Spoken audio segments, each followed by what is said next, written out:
Chapter 68. Jacob versus the Wizard. Jacob stood face to face with the wizard, watching him with an evil smirk. Charles's mind raced, his face a mask of strained calm. I think I bit off more than I can chew this time. I'll test him first, and if I can't kill him, I'll run away. With a gesture of his hand, his two remaining skeletal hounds lunged from the shadows, their ember eyes fixed on Jacob, maws gaping to drain his power. Jacob didn't even glance at them. I'm done playing with dogs. In a blur of motion too fast to track, Shisui, still crackling with residual electricity, swept through the air twice. Too precise, horizontal arcs severed the charging creatures in midleap. Without pause, Jacob raised the Desert Eagle and fired. Boom, boom, boom. The gunshots echoed like thunder in the clearing. Charles's eyes widened, but his hands were already moving, tracing a shimmering, intricate symbol in the air as he muttered in Latin. Glacis scutum. A disk of solid, translucent ice materialized before him. The high-caliber round slammed into it, fracturing the surface into a spiderweb of cracks but failing to penetrate, dropping to the ground as flattened lumps of lead. A wide, exhilarated grin spread across Jacob's face. Oh, a wizard. Interesting.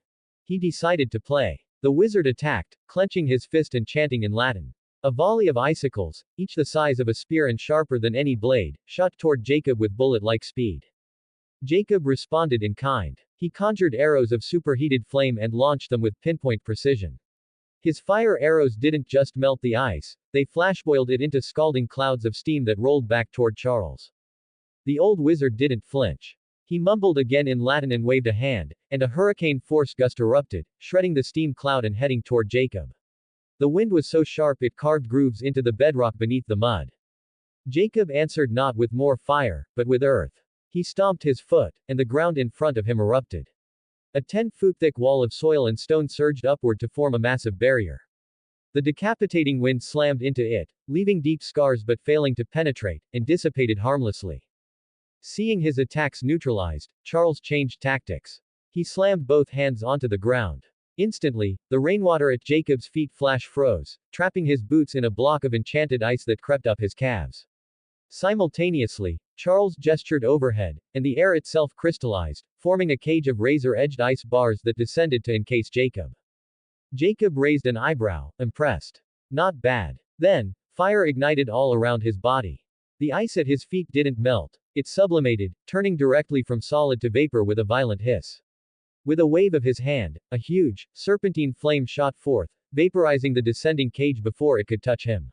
He then extinguished the fire around him and took a step forward, completely unfazed. Frustration flickered across Charles's face. He began layering spells with dizzying speed. A beam of soul-numbing cold shot from his left hand to slow Jacob, while his right hand summoned a localized tornado filled with spinning ice shards. Jacob met the cold beam with a puff of dismissive fire from his palm. As the icy tornado closed in, he simply pointed a finger, calling down a single, precise bolt of lightning from the clouds above that struck the vortex's center, disrupting its magical core and causing it to collapse in on itself. They fought like that for a while, Charles attacking and Jacob defending. After Jacob had his fun, he decided it was time to attack, too. Charles began a powerful, complex incantation that required absolute focus, his hands weaving intricate patterns as he prepared to freeze the blood in Jacob's veins. Jacob didn't wait for him to finish. He made a simple clenching motion with his hand. The earth beneath Charles's feet instantly liquefied into a pit of quicksand. It was a crude trick, but Charles, his focus entirely on his high-level spell, was caught completely off guard. He sank to his waist, his spell disrupted. The magical backlash hit him like a physical blow, and he coughed a spray of blood into the rain. He glared at Jacob, wheezing. Damn it, kid. You have no martial ethics. Jacob just smirked. I guess I don't. Charles started to struggle to get out of the quicksand. Jacob's smirk turned evil. Let me help you out, he said, then stamped his foot on the ground. Charles felt an ominous dread but had no time to react. In a panic, he froze the quicksand solid, but it was too late. A sharp, upward jutting rock spike erupted from the pit, stabbing him through the taint with brutal force. The impact nearly shattered his pelvis and launched him out of the pit, sending him crashing to the ground with a cry of pure agony. Jacob smirked. Oh, you're bleeding. It seems I missed your hole. Malia, watching from the cave, let out a short, sharp bark. Jacob looked at her. You think it's funny too? I turned the old bastard into a shish kebab. Malia shook her head, indicating she did not. You don't find it funny. Well, I think it's hilarious. Charles, screaming in pain, managed to unscrew himself from the rock spike that was stuck in his body. He fumbled a vial from his bag and drank it, his grievous wound beginning to knit closed. He looked at Jacob's smiling face and a cold realization settled in. This wasn't a hunt, this is an execution, and I'm on the wrong end. The kid is just toying with me, and I'm almost out of energy.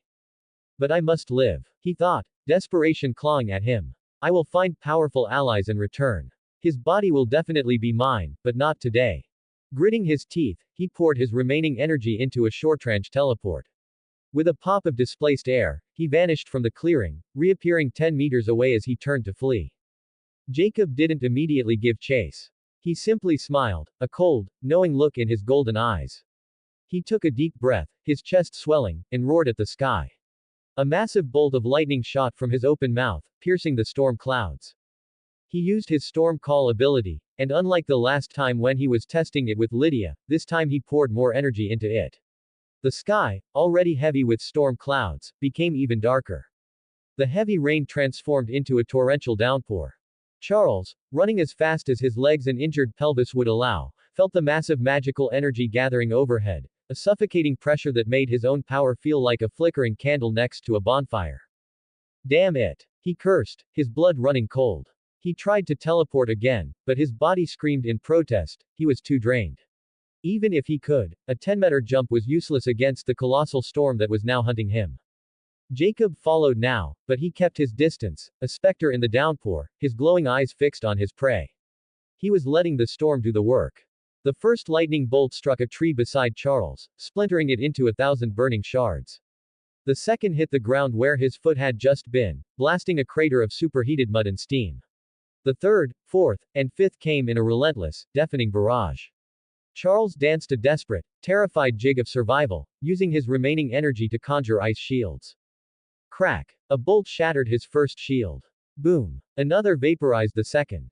He erected a third, stronger shield, but a simultaneous strike from 2 bolts smashed through it, the magical feedback throwing him to the ground. He was running out of time, energy, and hope. With a look of great pain in his eyes, as if wasting a priceless treasure, he fumbled potions from his bag and drank them. The liquid energy surged through him, giving him just enough strength to raise more ice shields against the lightning strikes.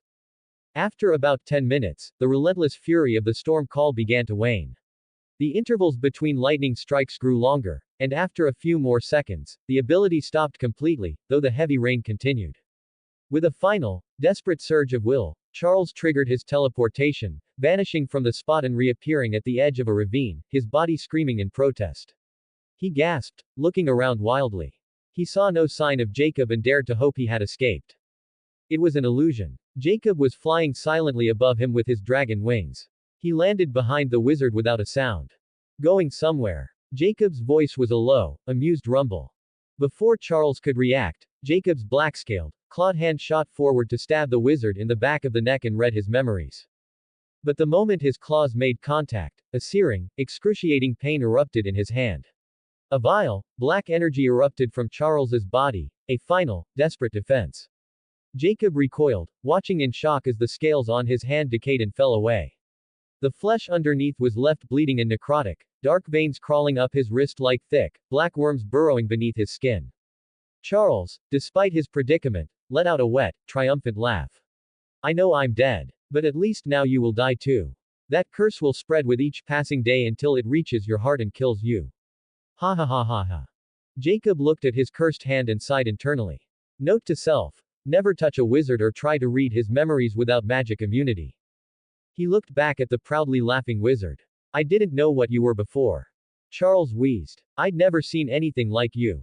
I was just drawn to the immense magical power inside you. He looked at the now shirtless Jacob, with black scales covering his torso and arms, and the great wings folded behind his back. But now I know, you're a were-dragon, aren't you? I can't believe I killed a were-dragon. Too bad I'll die before the world knows my achievement. Too bad I can't use your body for my potions. Jacob's smirk returned, cold and sharp. Well, I hate to disappoint you, old bastard. But I'm not dying. And I'm not a were-dragon. He leaned in slightly, his voice dropping. I'm a real dragon. Charles's eyes went wide with utter disbelief. What? That's impossible. Dragons are extinct. Nothing is impossible. Jacob said, his voice a deadly whisper. Now. Before the wizard could process this, Jacob, using his already cursed hand to avoid risking the other, drove his claws into the back of Charles's neck and started his brutal mental assault.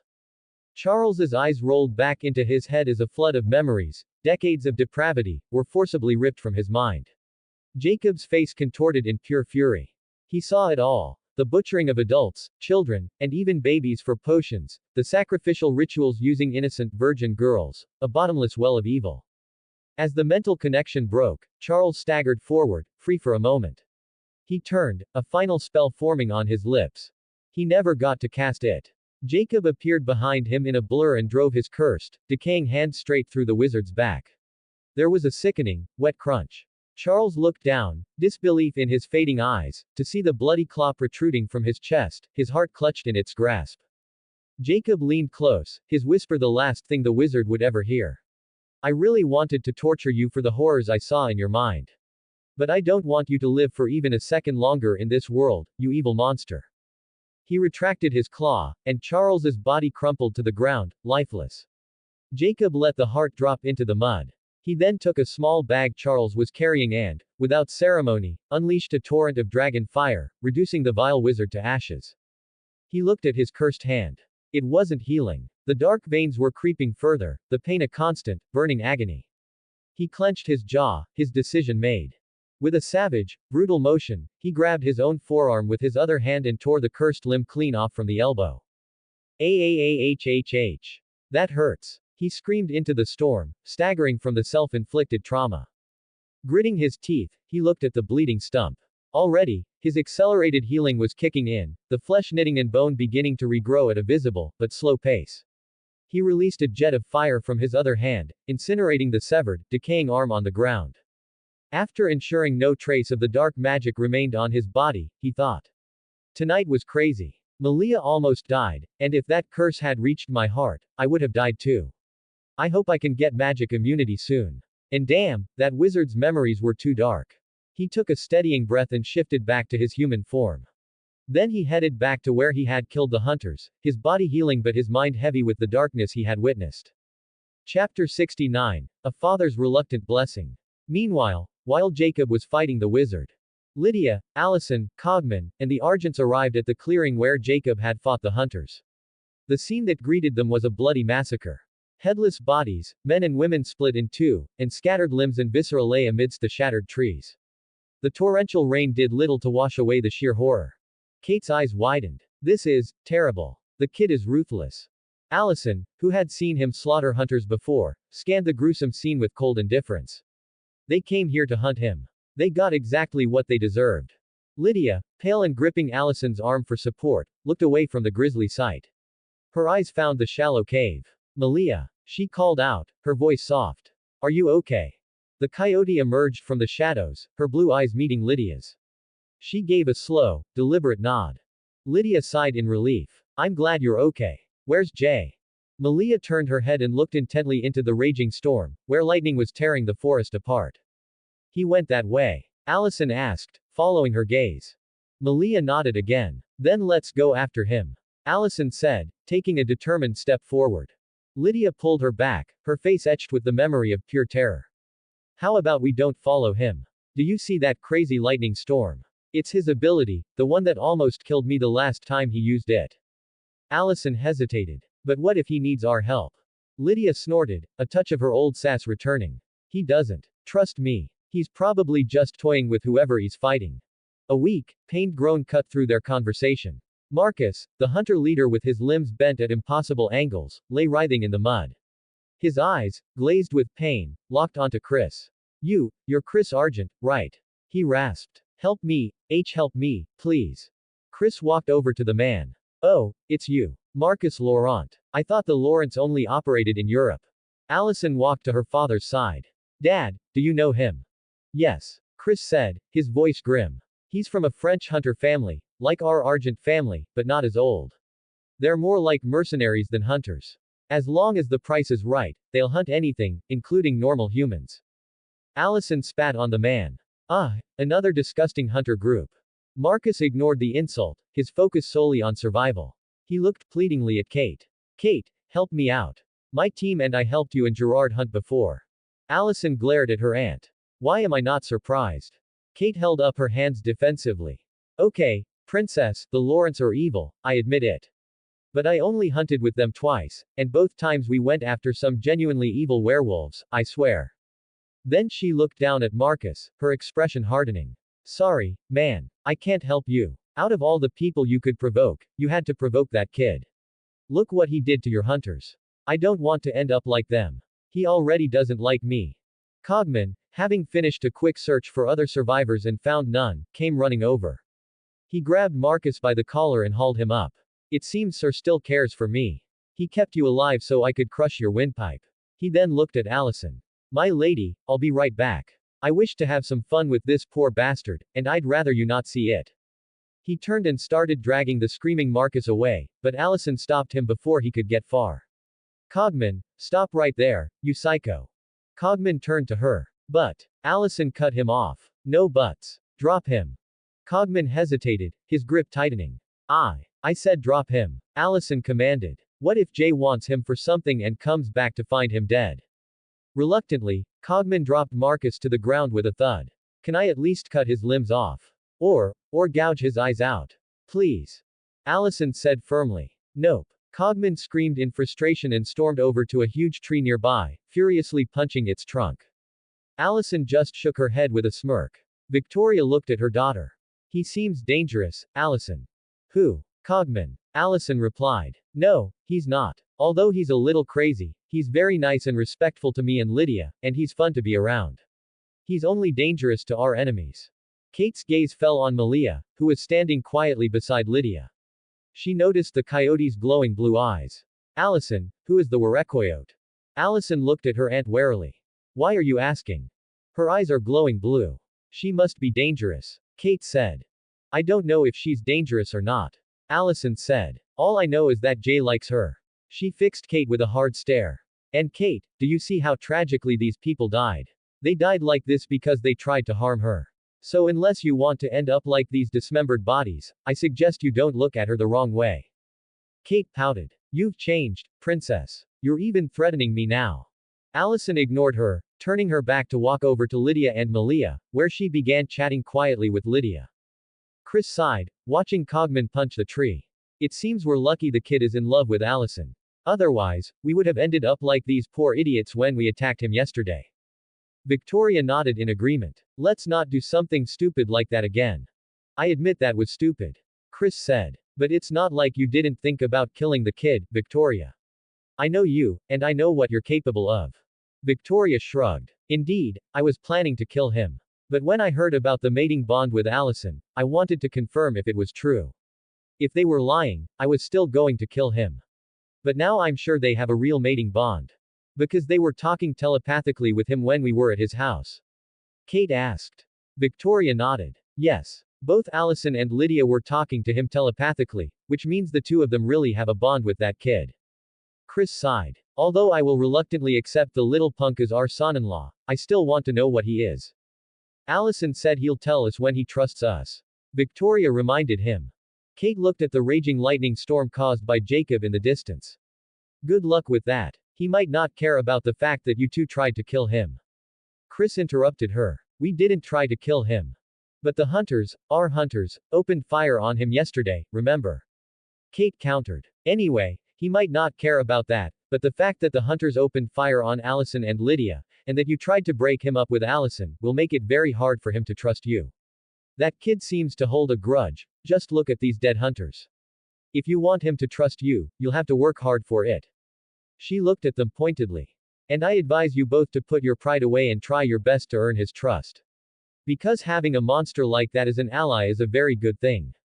Chris and Victoria just looked at the lightning storm in the distance, which was finally calming down, and both sighed in silent resignation. After dealing with the wizard, Jacob ran back to the clearing where he had fought the hunters and found Allison and the others waiting for him. Lydia, Allison, and Malia saw the shirtless Jacob with a missing arm and panicked, running toward him with concern. Are you okay? What happened to your arm? Lydia asked. I cut it off. Jacob said calmly. The guy the first fought was a wizard, and he used some dark magic on my hand. I had to cut it off, otherwise the curse would have spread to my heart and killed me. I'll show you the memory of the fight and his memories when we get back home. But you lost your arm. Allison said with concern. Don't worry, it will grow back soon. He reassured her. He kissed both girls, then petted Malia's head. Finally, he looked at Cogman, who was still furiously punching the poor tree in anger and frustration. He raised a brow. What's wrong with Cogman? Allison smiled. He wants to kill the hunter you left alive, but I stopped him. Now he's throwing a tantrum. Jacob called out. Cogman, come here. Cogman noticed Jacob and immediately came to his side, straightening his butler suit. You're back, sir. But you're missing an arm. Should I create a synthetic one for you? No, my arm will grow back soon. Jacob said. Now, I want you to gather the guns from those dead hunters. I'll read the survivor's mind, and then I'll let you do with him as you please. Cogman's face lit up. You're the best, sir. He then turned around and began gathering the guns from the clearing with palpable excitement. Jacob shook his head with a smile and walked over to Marcus. He glanced at Chris, Victoria, and Kate. Why are you guys here? Chris spoke up. I couldn't let Allison come here alone at night to fight whoever you were fighting. Jacob's response was blunt. I hate to break it to you, but Allison can protect herself. If there had been a real fight, the three of you would have just been a liability. She would have had to fight and protect you. Chris opened his mouth to retort, but found he had nothing to say. Jacob ignored him and knelt beside Marcus, who was begging for mercy. He ignored the pleas, inserted his claws into the back of the man's neck, and read his memories. When he was done, he took a wallet from Marcus's pocket and kicked him away in disgust. Damn it. He's another evil monster in human skin. Is he like the harvester hunters? Allison asked. Jacob shook his head. No. He and his family don't butcher people and sell their parts, but they hunt anything as long as the price is right. And I mean anything, men, women, children, babies. Anything. It's like Dad said. Allison murmured. Jacob looked at the Argents. Yeah, he knows your family. He even hunted with Kate and Gerard. I only hunted with them to take down some bad werewolves. Kate said quickly. I know. Jacob replied. Cogman returned with an armful of guns and looked eagerly at Marcus. Sir, can I? Jacob nodded. Go ahead. And, Cogman. Yes, sir. Make sure he doesn't die quickly. Cogman grinned. With pleasure, sir. He grabbed Marcus by the collar and dragged him away. Marcus screamed in pain, shouting. Help me, Argent. You're a hunter too. Are you going to let these freaks kill me? Help me, please. Cogman kicked him in the mouth, breaking his teeth. Shut it. No one is going to help you. He dragged Marcus behind a tree, and a moment later, the man's agonized screams began to echo through the clearing. Jacob shook his head. Poor bastard. Allison pointed at the remains of the bar guests. By the way, Jay, what are those dog-like things? They're a supernatural creature called a barghest.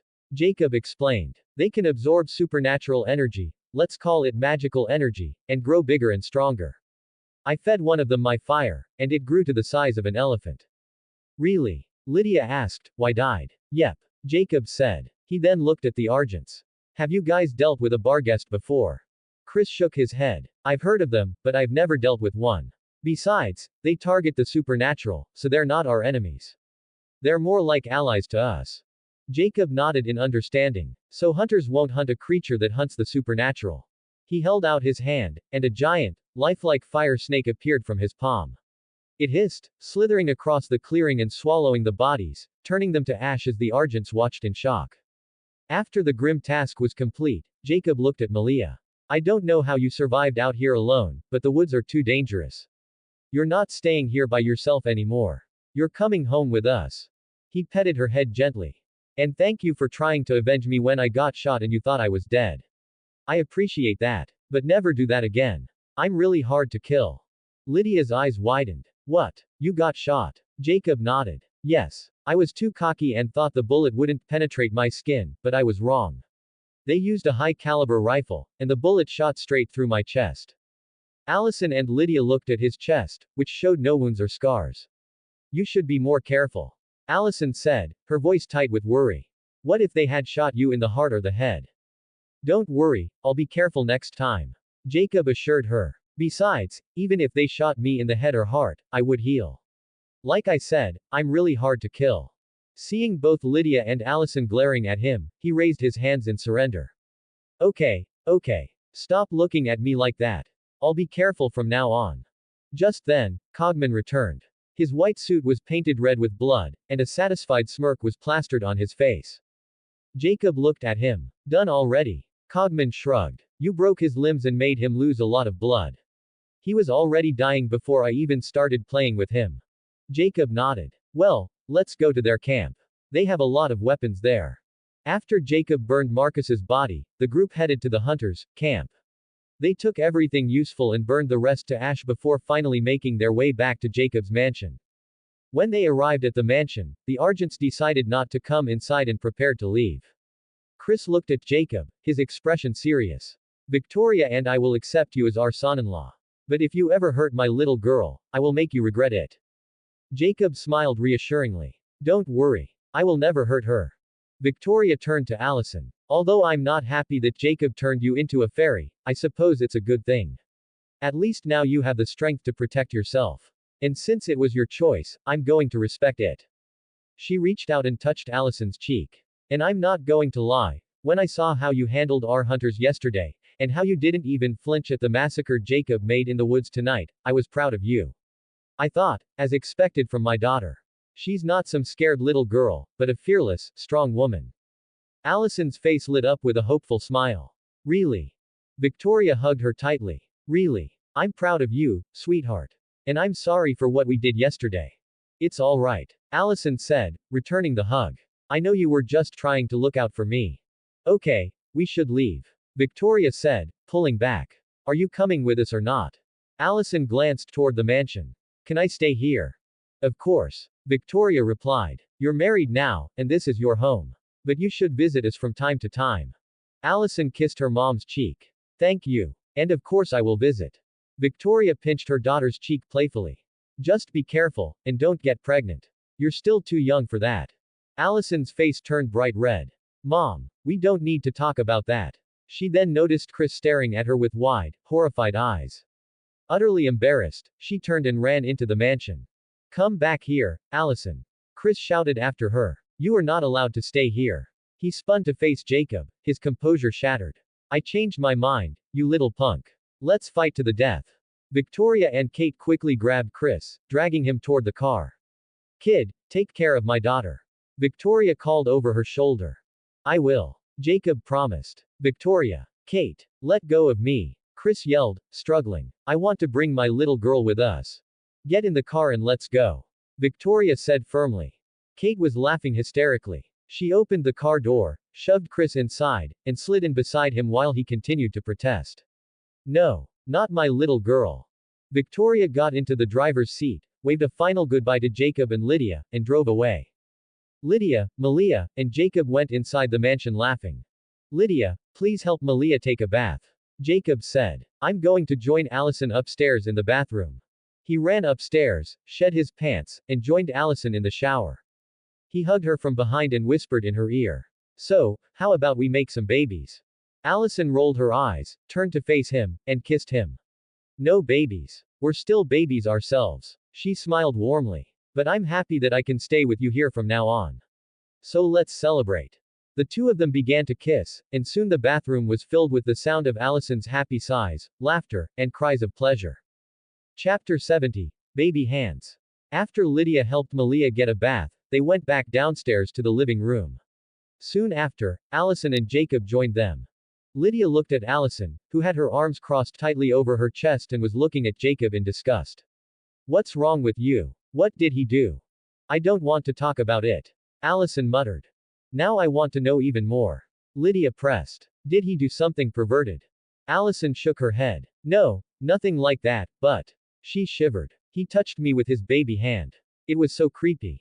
Lydia raised a brow. Baby hand. Yeah, his missing hand is growing back, and now it looks like a baby's hand. Really? Lydia said, then turned to Jacob, who was sitting on the couch next to Malia. The coyote leaned into his side, and he was absently stroking her fur with his normal hand. Jay, show me your baby hand. Jacob took off his hoodie and revealed his newly grown arm, which indeed looked small and soft like an infant's. Do you want to touch it? It's so soft. Lydia moved next to him and gently took his arm, examining it. It really is soft. Jacob put his small hand on her chin, stroking it with his tiny thumb before leaning in to kiss her. Lydia suddenly jumped away and sat next to Allison. Okay, that's weird. Don't touch me with your creepy hand until it grows back to its normal size. Don't get me wrong, I like the kiss. It's just that when I felt that little hand touching me, it was like I was kissing a baby, and I don't like that. She then looked at Allison. Wait, if you find his baby hand so creepy, why didn't you think it was creepy when you two were, in the bathroom earlier? Allison blushed. He didn't have a hand in the bathroom, just a stump. And he wasn't touching me with it, at least, I don't think so. I was preoccupied with other things. Lydia rolled her eyes. Yeah, we heard your moaning. Suddenly, Jacob yelped. Ah, Malia, don't bite it. Both Allison and Lydia looked over to see Malia gently nibbling on his newly grown arm, and they burst out laughing. Jacob pulled his hand free and cradled the small hand to his chest. That hurt. He looked at Malia sternly. What do you think you're doing? My arm is still weak and sensitive. You're being a bad girl. He moved as if to grab her. Let me punish you. Malia jumped from the couch and scurried to sit between Allison and Lydia, looking back at him with what seemed like a grin on her coyote face. Jacob started to stand up to catch her, but Allison stopped him. Okay, leave her be. She was just curious. Now, tell us how the hunters and the wizard found you. Jacob leaned back on the couch. It was the wizard who found me, or more precisely, his barguests did. Lydia asked. Those creepy-looking dogs. Jacob nodded. Yes. Remember the night I tried out my storm call ability in the woods? Lydia glared at him. How could I forget? You almost killed me that night. Jacob coughed awkwardly. Anyway, the wizard was headed to the supernatural auction we're going to on Saturday. He knew there's a Neemton here in Beacon Hills, so he stopped to siphon power from it. But he saw my storm and sensed the magic in it, so he sent his dogs to investigate. Allison asked. How did the dogs find you? Well, they couldn't follow my scent because of the rain that night, but they're very sensitive to magical energy. So they found me yesterday when I was in the woods, talking to your dad. They followed me back here to the mansion but kept their distance. Lydia frowned. And why didn't you sense them? It's hard to sense their presence. When those dogs are in their hungry state, they have no magical energy at all. They kept their distance, and the wizard ordered them not to attack me, so I didn't feel any immediate danger. That's why it was hard to detect them. Allison asked. What about the hunters? How did they come to town and target you? The wizard was planning to attack me by himself. Jacob explained. But when he first saw me, he sensed a huge amount of magical energy inside my body. So he posted a commission on a supernatural forum in the dark web, asking for hunters to help him hunt a powerful shapeshifter. Those poor bastards were close by and accepted the job. When I left the house earlier and went to the woods, they followed me. He paused. Now, let me show you what happened, and the memories of that wizard. Lydia hesitated. Wait, are they bad? The wizard's memories, I mean. Yeah, very bad. Jacob said grimly. You don't have to see them if you don't want to. Lydia thought for a moment before steeling herself. No, I have to see them. All right. Are you girls ready? Allison and Lydia nodded. Jacob closed his eyes, focused, and telepathically shared the memories of his fight against the Barghest, the hunters, and the wizard, followed by the dark memories he had ripped from the wizard and Marcus.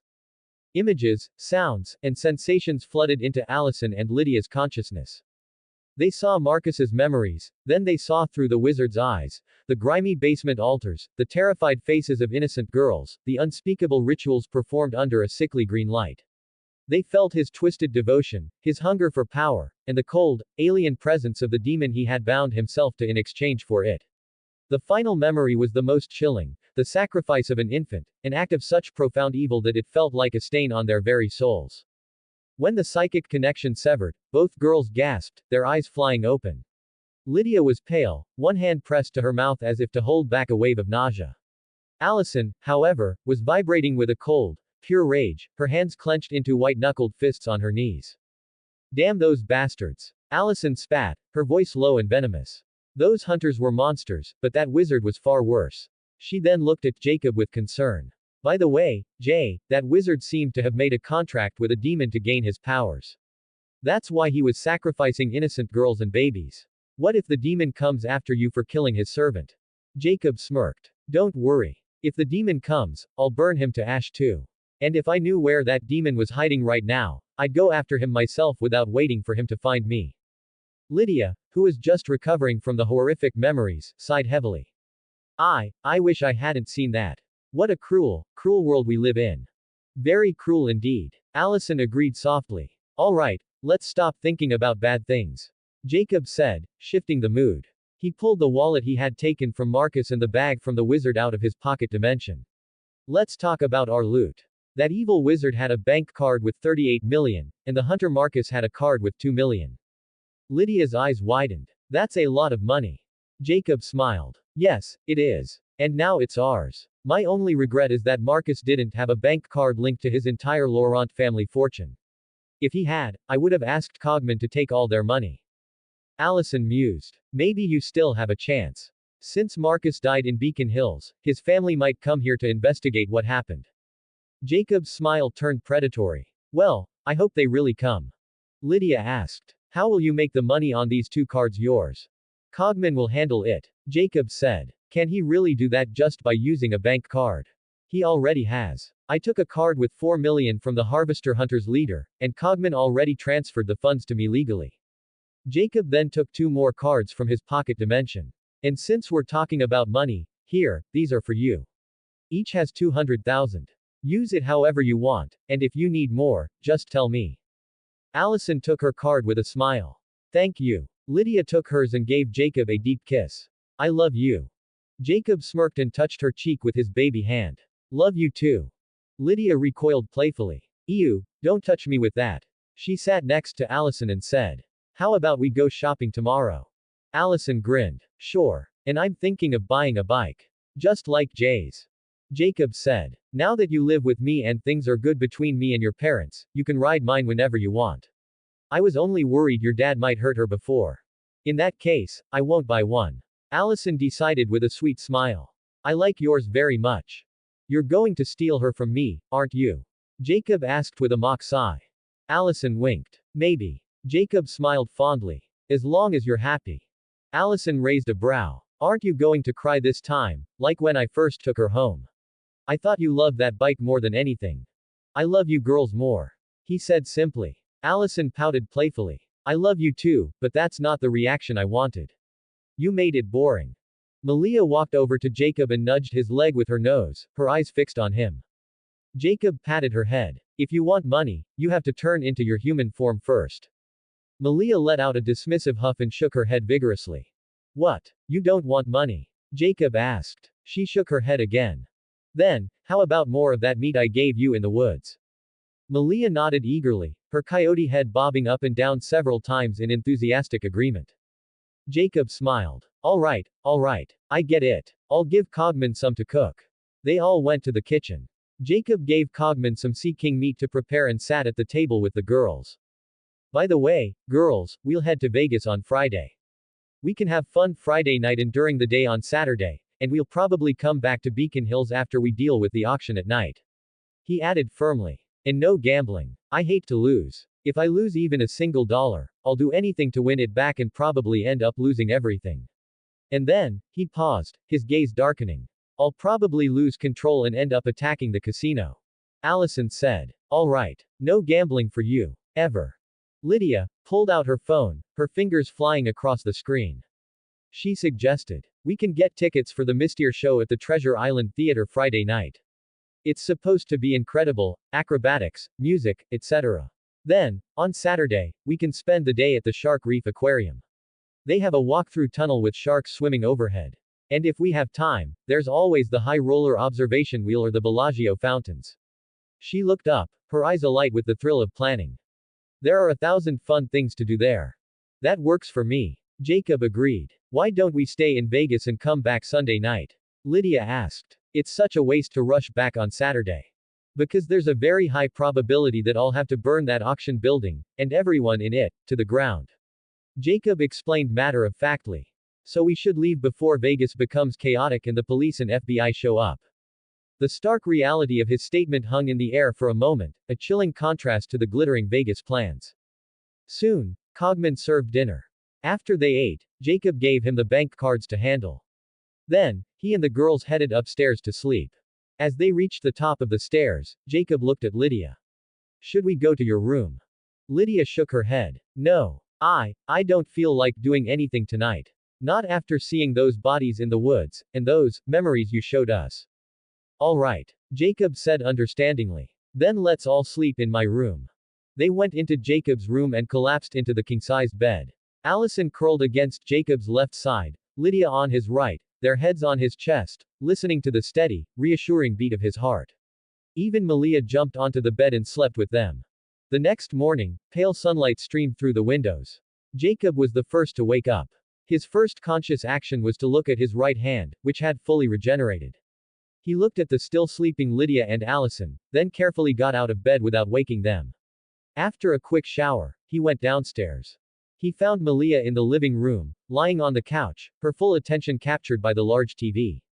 A documentary about the great migrations of the Serengeti was playing, and she was utterly enthralled, her ears twitching at every lion's roar and wildebeest bellow. Jacob smiled and sat beside her, running his hand through the thick fur on her back, and thought. System, sign in.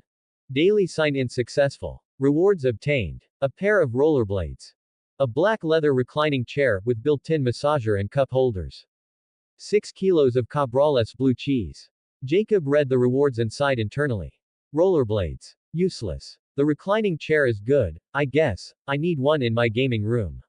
And Cabrales blue cheese sounds expensive. Let me do a quick search. He pulled out his phone and looked it up. It's a $55 per kilo stinky blue cheese. Let's see if it's edible.